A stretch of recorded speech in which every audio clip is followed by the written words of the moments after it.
All right, man. So I seen this interesting mock trade before I was about to hit the dough. Blockbuster 4-team trade, Raptors trade, since Jalen Suggs to Toronto Pistons get co-star. More Hornets and Magic solve crucial issues. So I did the video with Brandon Ingram, Grady Dick, getting one of them. I know somebody in the comments was no Grady Dick, so I don't know. I just know he can shoot the ball coming out of Kansas. Maybe a change of scenery for the Lowski would have did something for him. So I haven't completely looked at this mock trade, but it says the NBA offseason officially is descended into absolute chaos in a Blockbuster 14. Shout out to Yahoo Sports. This is by Frederick Okochoa. Gets a co-star while the Hornets and Magic solve deep issues. This framework reshapes the Eastern Conference hierarchy. Blockbuster 14 Raptors trade will send Suggs to the Raptors.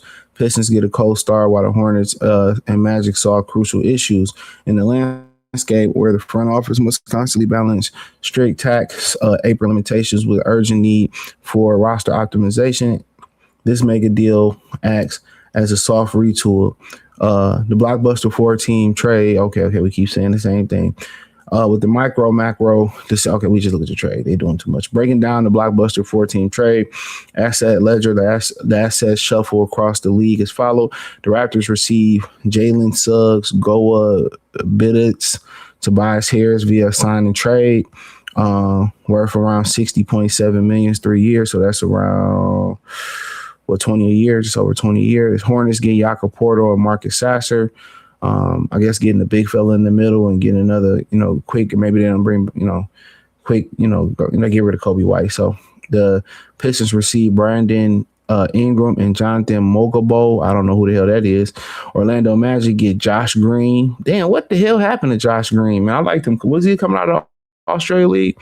Kobe White via sign and trade, totaling about $64.2 million over 3 seasons. So about 21 and a half, somewhere in there, and 2 pick swaps. So, the number one issue that Piston fans are going to have with this is that Brandon Ingram did not perform in the playoffs. And, the injury issues, and he was fairly healthy this season, until the playoffs, and he got injured. But, honestly, even without this particular mock trade, there is a belief that he can be going for the Lowski. They could just be looking to get that contract off. And I believe his contract is like 3 years, 160. So he only got 2 years left. And, being next to Cade Cunningham, might be a little bit different being next to Scotty Barnes. Scotty Barnes is all purpose. He do it, but he's not the scorer that Cade Cunningham is. People look at the stats, and the stats are deceiving. But, Ingram shoot at a 50% from the field, 47% clip. From the field and about 38% from 3. Last year, he did give you 77 games. So he's fairly healthy into the end. 18 the year before. We know he set out a bunch of games, 64. So, this is a risk for sure. It's definitely a risk it's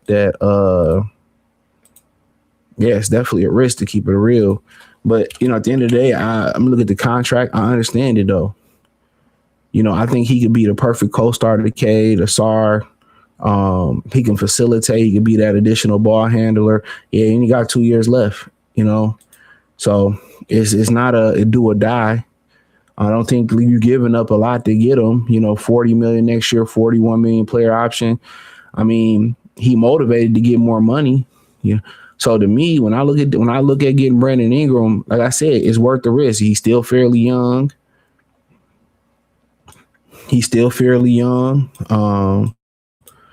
He solves a shooting problem. He give you an additional all-star, a guy that at any given night can be the best player on the floor.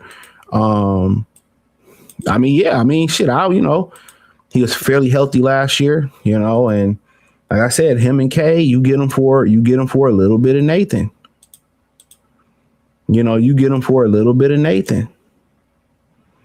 These are the type of deals now, I would prefer this over Kawhi Leonard. I'm sorry. I know people going to say, CJ, you crazy. No, Kawhi Leonard, man, you old and you don't know when he going to break down.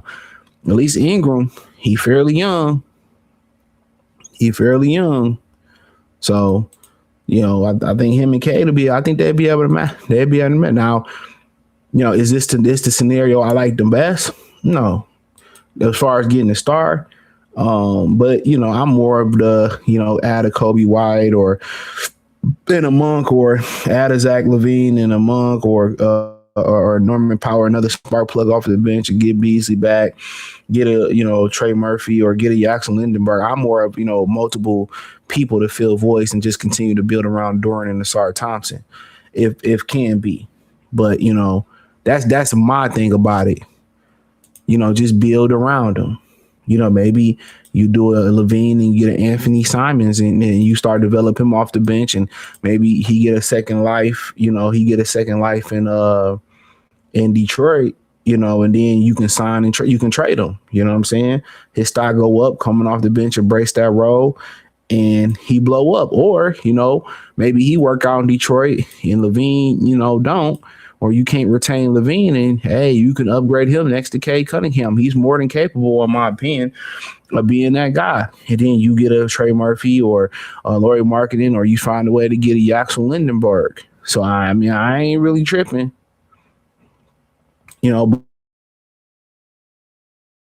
Multiple pieces with low risk, But in general, if they did do a Brandon opinion, this is a deal that will work out. This is a deal that I like. I don't know exactly what the Pacifics are when it comes to the picks or whatever, but this is a deal that I'm cool with.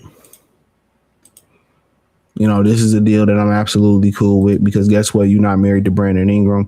He should be motivated next year to get to a new contract. And him not showing up in playoffs, yeah, that's an issue. But I think that was his first or second time being there. I don't think all these guys are a finished product. I don't think these guys are a finished product when we start talking about getting to the playoffs and all that type of stuff. So that's just my opinion. I believe in guys can grow. I believe they can break through. I know people looking at, James Harden ain't never broke through CJ. He never broke through CJ. Yeah, that's true. But Kobe airballed the ball in Utah. He figured it out. Shaq lost his first finals, to Akeem Olajuwon. Eventually, he broke through. I think some of these guys would eventually break through. People talking about Chad Holmgren. He's a champion already. He's already proved. Okay, he had a bad playoff series. Everything ain't always gonna be great. Victor Wembanyama is just a different beast. Victor had a shaky game in game one. I mean, he's a kid. LeBron went up against the Super Spurs, which I expect. You know what I mean? So, his first time. Growth potential. But hey, let me know what y'all think. Check out Detroit Pistons Talk playlist. Hit the link in the description. Say find me everywhere: X, Facebook, Kick, Twitch, Instagram, Spotify, Anchor, Cash App, Venmo, PayPal. Peace.